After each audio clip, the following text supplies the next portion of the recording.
আজকে আমরা আন্তর্জাতিক সম্পর্কের একটা বেশ জটিল কিন্তু ভীষণ গুরুত্বপূর্ণ নীতি নিয়ে কথা বলবো। এটার নাম হলো সুরক্ষার দায়িত্ব বা রেসপন্সিবিলিটি টু প্রোটেক্ট, সংক্ষেপে R2P। চলুন দেখি ব্যাপারটা আসলে কি। তো এই পুরো ব্যাপারটার মূলে কিন্তু একটা মৌলিক দ্বন্দ্ব কাজ করে।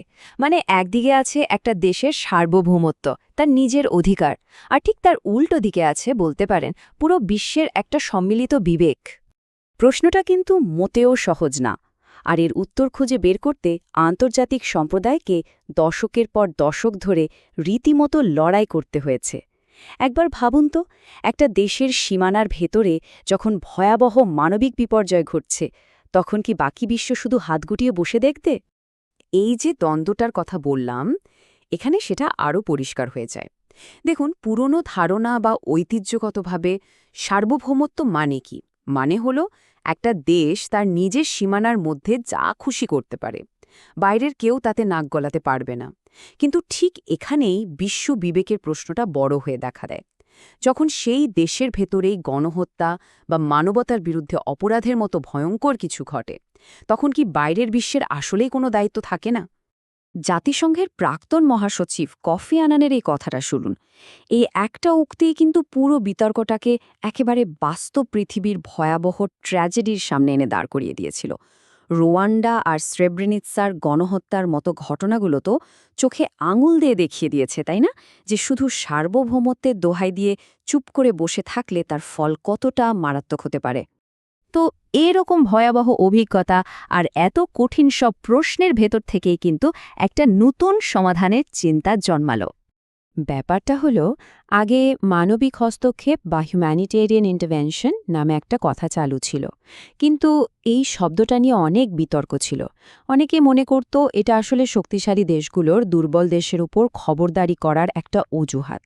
তাই এমন একটা নতুন ধারণার দরকার ছিল যেটা হস্তক্ষেপের বদলে দায়িত্বের ওপর জোর দেবে।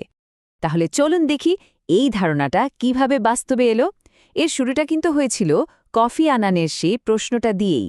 এরপর ICICS নামে একটা আন্তর্জাতিক কমিশন তৈরি করা হলো, আর তাদের রিপোর্টের উপর ভিত্তি করে 2005 সালে জাতিসংঘের সব সদস্য দেশ মিলে এক ঐতিহাসিক সিদ্ধান্তে এই নতুন নীতিটা গ্রহণ করে নেয়। আর এটাই হলো সবচেয়ে বড় আর যুগান্তকারী পরিবর্তনটা। R2P পরিষ্কার করে দিল যে সার্বভৌমত্ব মানে যা খুশি তাই করার কোনো লাইসেন্স নয়, বরং একটা রাষ্ট্রের সার্বভৌমত্বের আসল ভিত্তিই হল তার নিজের জনগণকে রক্ষা করার দায়িত্ব। এই একটা ধারণাই কিন্তু পুরো খেলার নিয়মটাকেই বদলে দিয়েছে। এখন প্রশ্ন আসতেই পারে, এই যে সুরক্ষার দায়িত্বের কথা বলা হচ্ছে, এটা ঠিক কোন ধরনের অপরাধ থামানোর জন্য?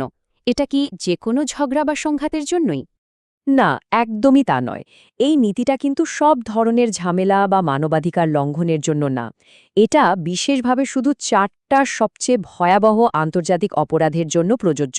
সেগুলো হলো গণহত্যা, যুদ্ধাপরাধ, জাতিগত নিধন আর মানবতার বিরুদ্ধে অপরাধ। এই যে নির্দিষ্ট করে দেয়া হলো, এটাই একে একটা শক্তিশালী কিন্তু নিয়ন্ত্রিত হাতিয়ার করে তুলেছে। বেশ, তাহলে মূল ধারণাটা তো বোঝা গেল, কিন্তু এই দায়িত্বটা বাস্তবে কিভাবে কাজ করবে?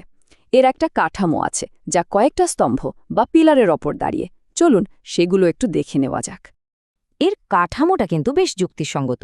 প্রথম এবং প্রধান দায়িত্বটা হলো ওই দেশের সরকারের নিজের, মানে তাদেরই প্রাথমিক দায়িত্ব হলো নিজের দেশের জনগণকে ওই 4টা ভয়ঙ্কর অপরাধ থেকে রক্ষা করা। কিন্তু যদি কোনো রাষ্ট্র সেই দায়িত্ব পালন করতে না পারে বা করতে না চায়, তখনই দ্বিতীয় ধাপে আন্তর্জাতিক সম্প্রদায় এগিয়ে আসবে, তবে আগ্রাসনের জন্য নয়, বরং ওই রাষ্ট্রকে তার দায়িত্ব পালনে সাহায্য করার জন্য। তাহলে এত সব আলোচনার পর মূল কথাটা কি দাঁড়ালো? আর এটাই হচ্ছে পুরো বিষয়টার সবচেয়ে গুরুত্বপূর্ণ নির্যাস। R2P আসলে সার্বভৌমত্বের সংজ্ঞাটাই নতুন করে দিয়েছে। সার্বভৌমত্ব এখন আর কোনো ঢাল নয় যা দিয়ে একটা দেশ তার ব্যর্থতা বা অত্যাচারকে আড়াল করতে পারে, বরং এটা একটা পবিত্র দায়িত্ব। আর এই দায়িত্ব পালনের ওপরই একটা রাষ্ট্রের আসল বৈধতা নির্ভর করে। কিন্তু একটা প্রশ্ন তো থেকেই যায়, তাই না? যদি কোনো রাষ্ট্র সাহায্য নিতে অস্বীকার করে আর তরণ তার জনগণকে রক্ষা করতে ব্যর্থ হয়, তখন কি হবে?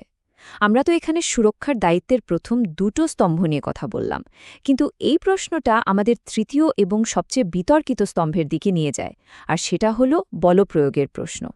লিবিয়ার ঘটনায় যেমন এই বিতর্ককে আরও উস্কে দিয়েছে। এটা একটা গভীর নৈতিক আর রাজনৈতিক প্রশ্ন, যা নিয়ে বিশ্ব আজও একমত হতে পারেনি। এই ভাবনাটাই আজ আমরা সবার জন্য রেখে গেলাম।